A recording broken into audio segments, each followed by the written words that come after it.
केशव प्रसाद मौर्य को क्या खुद ब खुद अब उत्तर प्रदेश के मुख्यमंत्री योगी आदित्यनाथ सीएम कुर्सी सौंप देंगे? क्या 2027 के यूपी विधानसभा चुनाव से पहले केशव प्रसाद मौर्य को सीएम बनाएंगे? क्या योगी आदित्यनाथ उन्हें सीएम कुर्सी सौंपेंगे? का देखिए, उत्तर प्रदेश में योगी आदित्यनाथ बुरी तरीके से फंस चुके हैं। इतना ही नहीं, उनका जो रास्ता है वो पीएम बनने का, वो भी बहुत बड़े हद तक अब क्या कहा जाए, क्लीन चिट हो गया है, यानी कि साफ हो गया है, रास्ता रुक गया है, वो पत्ता साफ हो गया है पीएम बनने का। यानी कि वे पीएम नहीं बन पाएंगे क्योंकि 29 का विजन तो पहले ही मोदी जी सेट करके आए हैं। तो यहां पर एक चीज है जिसको गौर कीजिएगा कि आखिरकार ऐसा क्या हो गया कि योगी आदित्यनाथ चौतरफा गिर गए और नौबत अब इस तरीके की बन रही है कि या तो इस्तीफा दिया जाए, या तो संन्यास लिया जाए, या केशव को सीएम बनाया जाए। और जबकि यूपी में जो अभी हाल ही में उपचुनाव हुए उसमें बीजेपी जीती है, मिल्कीपुर उपचुनाव में बीजेपी जीती है, महाकुंभ जो हुआ उसमें योगी आदित्यनाथ की तारीफ हुई, उसके बाद ऐसे क्या हुए इसको जरा सुनिएगा ध्यान से। और ये मैं क्यों कह रहा हूं कि केशव प्रसाद मौर्य को वो खुद ब खुद सीएम बनाएंगे।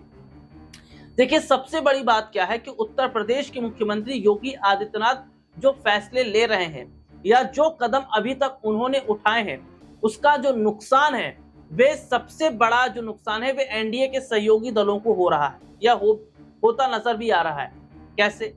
क्योंकि जिस तरीके से मुसलमानों को लेकर योगी सरकार का फैसला है, इससे मुसलमान जो है वे नाराज हैं योगी आदित्यनाथ से।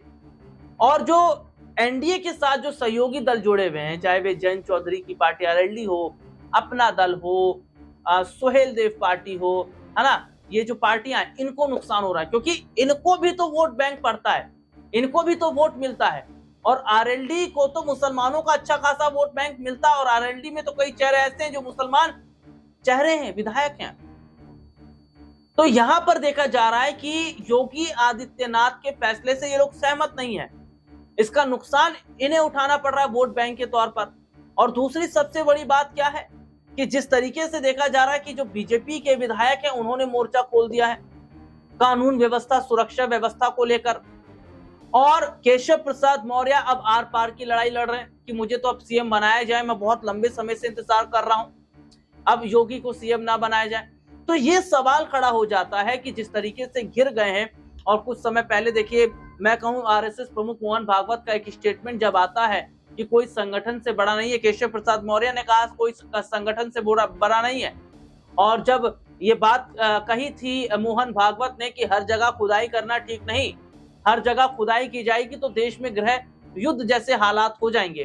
तो ऐसे में देखा जा रहा है कि मोहन भागवत जो आरएसएस प्रमुख हैं वे उत्तर प्रदेश के मुख्यमंत्री योगी आदित्यनाथ से नाराज दिख रहे हैं। केशव प्रसाद मौर्य का जो बयान सामने आया और उसके बाद जो एनडीए के सहयोगी दल हैं वे जिस तरीके से योगी सरकार के खिलाफ खड़े हैं, ये बताता है कि क्या वाकई चौतरफा प्रदेश के मुख्यमंत्री योगी आदित्यनाथ गिर गए हैं।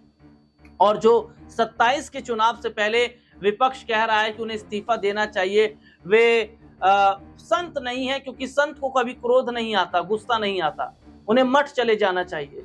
तो जिस तरीके से लड़ाई जो लड़ रहे हैं योगी आदित्यनाथ, क्या वाकई अब माना जाए कि योगी आदित्यनाथ केशव प्रसाद मौर्य को सीएम बनाएंगे, वे इस्तीफा दे सकते हैं?